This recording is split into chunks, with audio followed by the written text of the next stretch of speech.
ಘಟಪ್ರಭೆ ಒಡಲಿಗೆ ಸೇರ್ತಿದೆ ತ್ಯಾಜ್ಯ ರಾಶಿ.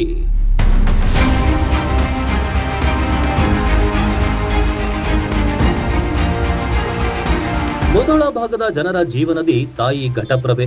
ನದಿಗೆ ನೀರು ಬಂದಾಗ ಅದೆಷ್ಟು ಸುಂದರವಾಗಿ ಕಾಣುತ್ತೋ ಅಷ್ಟೇ ಮಾಲಿನ್ಯವೂ ಕಾಣುತ್ತೆ.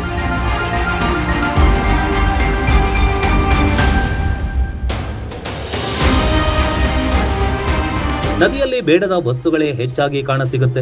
ನದಿಯ ಪಾತ್ರದಲ್ಲಿ ಹಳೆಯ ಸಾಮಾನುಗಳು, ಪ್ಲಾಸ್ಟಿಕ್ ತ್ಯಾಜ್ಯಗಳದ್ದೇ ಕಾರುಬಾರು. ಒಣಗಿದಾಗ ಹಾಕಿದ ವಸ್ತುಗಳೆಲ್ಲ ನೀರು ಬಿಟ್ಟಾಗ ಎದ್ದು ನಿಲ್ಲುತ್ತೆ. ಇದರಿಂದ ನದಿ ಮಾಲಿನ್ಯ ಅತಿಯಾಗ್ತಾ ಇದೆ.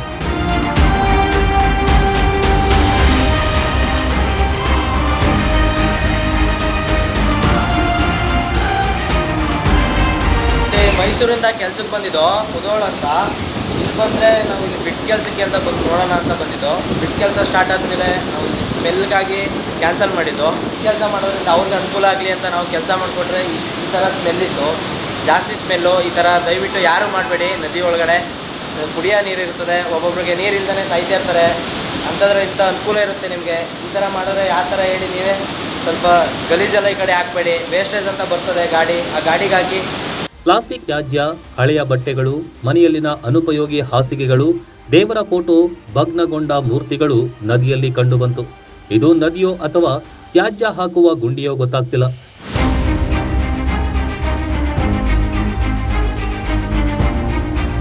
ಇದೇ ನದಿಯ ನೀರನ್ನ ಎಷ್ಟೋ ಗ್ರಾಮದ ಜನತೆ ಕುಡಿಯಲು ಉಪಯೋಗಿಸ್ತಾರೆ. ಜಾನುವಾರುಗಳಿಗೂ ಈ ನೀರನ್ನೇ ಕುಡಿಸ್ತಾರೆ. ಕೃಷಿಗೂ ಉಪಯೋಗವಾಗುತ್ತೆ. ಆದ್ರೆ ಜನರು ಈ ರೀತಿ ತ್ಯಾಜ್ಯ ಬಿಸಾಡೋದು ಎಷ್ಟರ ಮಟ್ಟಿಗೆ ಸರಿ ಅಂತಾರೆ ಅದೇ ಜನತೆ. Run TV news, Mudhol.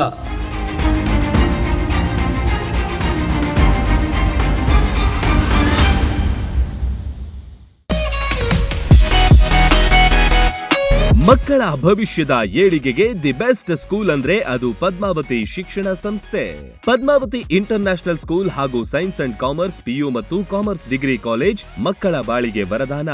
Hazare ಸಮೂಹ ಸಂಸ್ಥೆಯ ಈ ವಿಶಾಲವಾದ ಕ್ಯಾಂಪಸ್, ಹೈಟೆಕ್ ಕ್ಲಾಸ್ ರೂಮ್, ನುರಿತ ಬೋಧಕರು, ಸೈನ್ಸ್ ಹಾಗೂ ಕಂಪ್ಯೂಟರ್ ಲ್ಯಾಬ್ಗಳು, ಸುಸಜ್ಜಿತ hostel, sports ground, school bus ಸೌಲಭ್ಯ, KCET, ನೀಟ್, JEE, CA ಪರೀಕ್ಷೆಗಳಿಗೆ ತರಬೇತಿ, ಕ್ರೀಡೆ, ಸಾಂಸ್ಕೃತಿಕ ವಿಷಯಗಳಿಗೆ ಒತ್ತು ನೀಡಲಾಗುತ್ತೆ.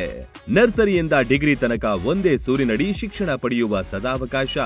ಈಗಾಗಲೇ ಅಡ್ಮಿಷನ್ ಆರಂಭವಾಗಿವೆ. ಮಕ್ಕಳ ಸರ್ವಾಂಗೀಣ ಬೆಳವಣಿಗೆಯೇ ನಮ್ಮ ಆದ್ಯತೆ. ಹಿಂದೆ ಭೇಟಿ ನೀಡಿ. Padmavati group of institutes, Hosur, Rabakavi Banahatti taluk, Bagalkot ಜಿಲ್ಲೆ.